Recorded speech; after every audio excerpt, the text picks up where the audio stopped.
Pemirsa, kali ini kita mendaki gunung.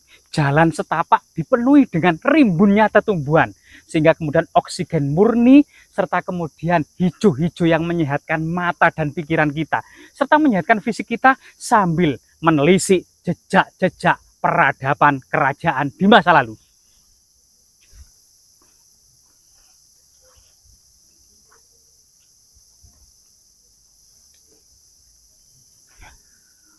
Lokasi ini dikenal sebagai surga di atas awan karena kita bisa lihat awan di bawah ya yang terlihat putih merona bersama kemudian kabut dan embun yang mengindikasikan sebuah alam dunia, tapi kita akan bisa memahami keindahannya bak seperti secuil tanah surga yang turun ke dunia.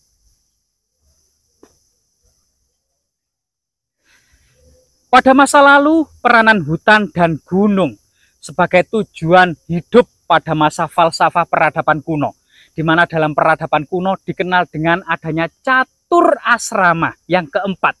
Ya, catur asrama. Yang pertama adalah usia anak-anak mencari ilmu sebanyak-banyaknya, yang dikenal dengan tahapan brahmacarin.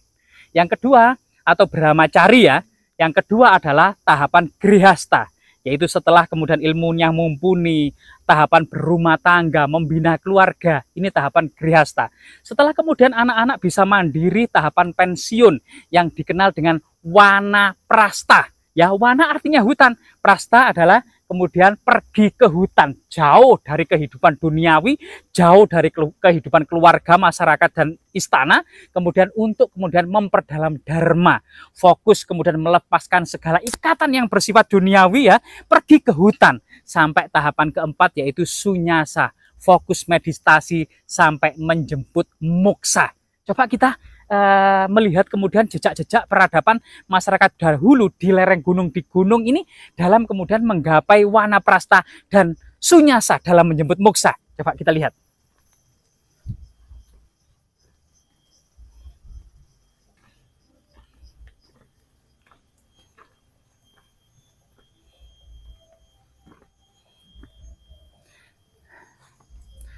Lah, di sini ada batu ya, ada beberapa batu yang aneh di sana. Cuma kemungkinan ada semacam batu menara pandang. Kita akan bisa melihat pemandangan dari atas batu dengan kemudian yang ada di bawah. Namun saat ini gitu ya, kita tidak bisa melihat pemandangan yang ada di bawah, yang jauh di bawah sana karena tertutup oleh awan. Sehingga kita kemudian berada di atas surga, di atas awan ya. Penuh dengan jejak-jejak peradaban masa lalu, megalitik, kabuyutan, maupun peradaban-peradaban Kapitayan, Karesian ya.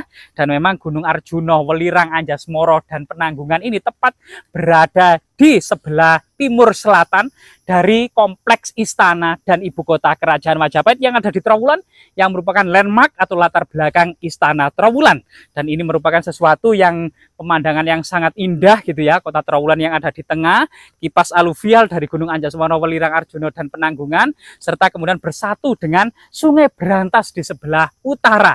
Ada pelabuhan internasional pada waktu itu yang dikenal dengan Pelabuhan Canggu. Jadi secara kosmologi memang istana dan ibu kota Majapahit sangat-sangat menarik dan sangat-sangat indah untuk dikaji.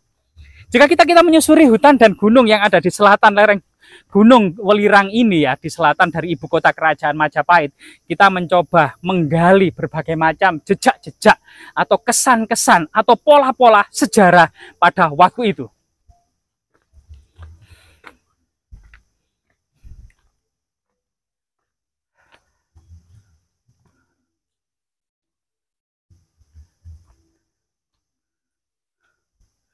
Kemungkinan memang ya pada masa lalu, pada masa kerajaan Majapahit ketika para empu tinggal di atas gunung sebagai kemudian kitab Siwarati Kalpa itu juga ditulis di atas gunung karena kemungkinan memang Gunung Penanggungan ya.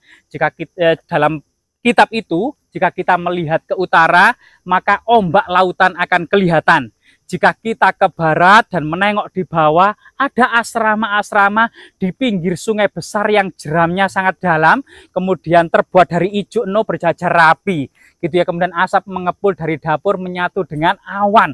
Jadi keindahan asrama, keindahan alam itu banyak kemudian ditulis tidak hanya dalam kitab Sriwaratrikalpa atau Lubdaka, tapi dalam kitab Tantu Pagelaran dan kitab-kitab yang lainnya juga ditulis dengan narasi yang sangat indah, selalu positif thinking ya, dan menggambarkan sebuah keindahan masyarakat, keindahan manusia, dan keindahan alam Majapahit pada waktu itu.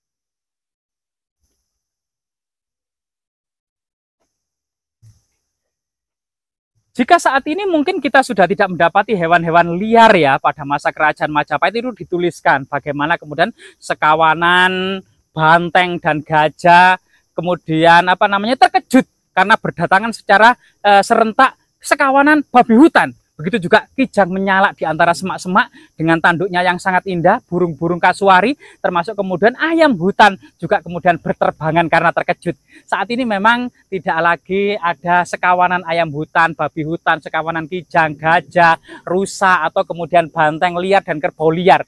Namun mungkin ya ini menjadi PR bagi kita semua, apakah kedepannya alam seperti yang digambarkan dalam kitab-kitab Majapahit penuh dengan hewan-hewan liar nanti bisa didatangkan kembali, dan ini mungkin saja bisa kan, dan itu tidak ada sesuatu yang tidak mungkin.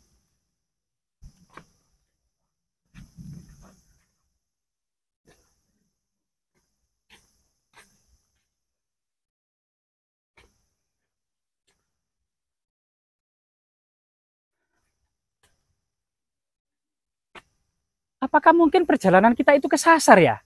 Dan kita mau kemana ini? Kok tidak ada tanda-tanda? Dan kita coba jalan sebentar, mungkin saja kemudian kita menemukan sesuatu ya.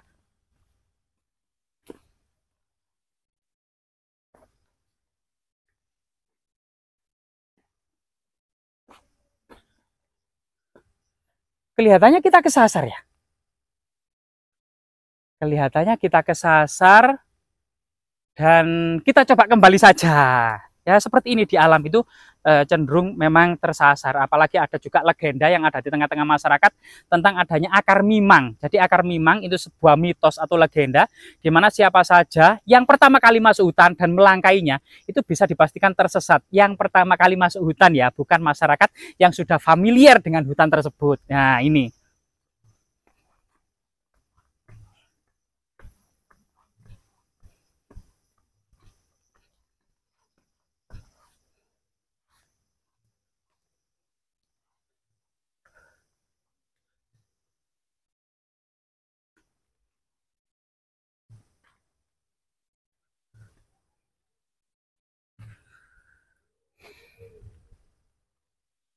Salah satu tanaman yang kemudian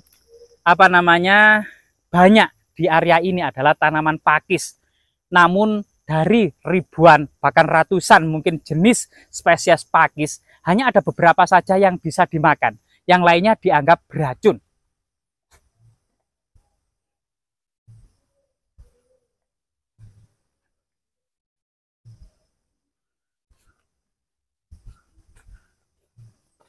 Monggo Mas. Lampan-lampan apa? Nggih, tebe sampai ratusan sing dugi grenjengan apa? Nggih. Kula dereng sampai mriku nggih. Kula madosi ratusan sing munggah, sing enten gubuke niku lho. Kok kesasar kula. Oh niki napa? Oh nggih niki pundi nggih? Oh nggih niki nggih ya. Oh. Lah, seperti inilah ada pepatah jika kita malu bertanya sesat di jalan. Jadi ini tadi ada masnya yang menunjukkan jalan tertutup semak belukar. Lah, di sini teman-teman. Jadi di sini ini ada semacam jalan atau kemudian tangga kecil setapak yang ditutupi oleh semak belukar yang diduga ada semacam situs, kemungkinan situs kabuyutan atau jejak-jejak megalitik di masa lalu, sehingga kemudian ada namanya dinamika kehidupan ya, pasang surut dan silih bergantinya memang tidak bisa dipungkiri. Terus dinamis masyarakat Jawa ini ya. Coba kita masuk. Rahayu, rahayu, rahayu. Nah ini. Jadi ada semacam jalan setapak yang sangat misterius.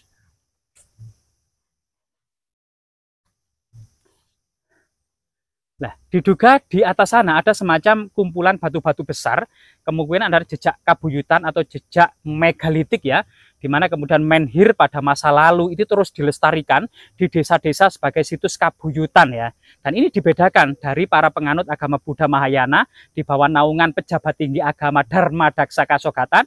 Ini juga dibedakan dengan para penganut agama Siwa yang di bawah naungan pejabat tinggi agama Dharma Daksa Kasaiwan, dan berbagai macam aliran kepercayaan yang ada di tengah-tengah masyarakat, kabuyutan, karesian ya, termasuk kapitayan, ini semuanya kemudian dilindungi di bawah naungan Menteri Herhaji. Jadi ini semacam di Majapahit organisasi agama itu sudah mapan, organisasi sosial sudah mapan, organisasi hukum dan politik serta tata negara ini sudah memiliki pola yang ideal dibandingkan dengan kerajaan-kerajaan sebelumnya seperti Singosari, Kadiri, Kahuripan maupun masa Medang ya, mau Mataram kuno. Jadi pada Majapahit akan kita tahu pola-pola struktur organisasi yang sangat ideal. Coba kita lihat.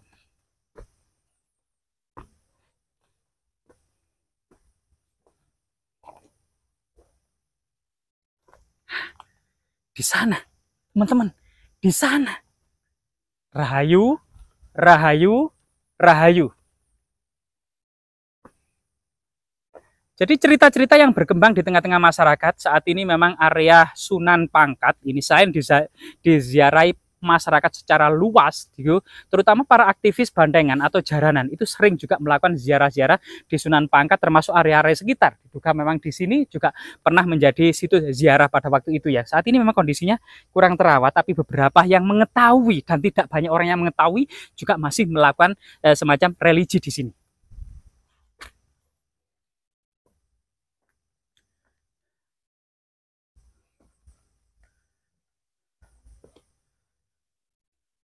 Jadi di lokasi ini ada semacam susunan batu alam yang sangat besar yang diduga ada jejak-jejak yang menandakan ada semacam jejak-jejak religi ya itu.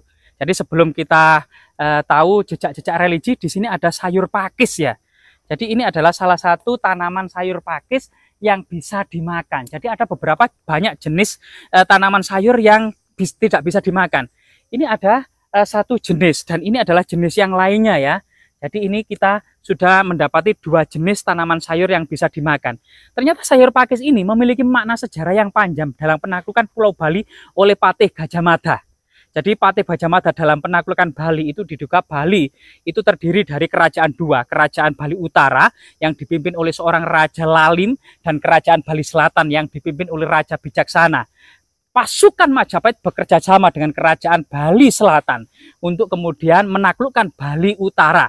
Dan ternyata Bali Utara rajanya tersebut mengatakan siapa saja masyarakatnya dan pejabat tinggi dan siapapun tidak boleh menatap wajah sang raja. Suatu ketika kemudian dalam bertamu, Gajah Mada ini meminta sayur pakis dibiarkan panjang, dikukus, kemudian disambal terasi gitu ya.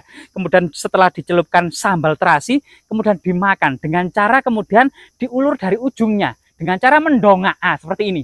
Nah, sehingga ketika memakan sayur pakis dalam keadaan mendongak seperti ini, akan terlihatlah wajah, yaitu dari Raja Bali tersebut. Sehingga Raja Bali marah, sehingga kemudian menghunuskan keris dan berduel dengan Gajah Mada, dan akhirnya terjadi perang gitu ya. Ternyata wajah Raja Bali Utara tersebut ternyata tidak lain dan tidak bukan adalah Patih Daha yang melarikan diri ke Pali ya, Patih Waktra. Sehingga kemudian Gajah Mada tahu siapa sebenarnya Raja Bali Utara sebenarnya, sehingga kemudian Gajah Mada berhasil menaklukkan Bali Utara berkat juga bantuan dengan Bali Selatan, sehingga kemudian Bali disatukan kembali, termasuk di bawah koordinator Bali Selatan ya pada waktu itu, karena ternyata Raja Bali Utara berasal dari Kediri yaitu Patih dari Kediri yang lari pada waktu itu. Nah, sayur pakis ya, mungkin kita nanti juga akan membawa pulang sayur pakis dan kita akan lanjutkan di bawah kita ada semacam situs yang sangat luar biasa biasa sekali gitu ya jika kita teliti.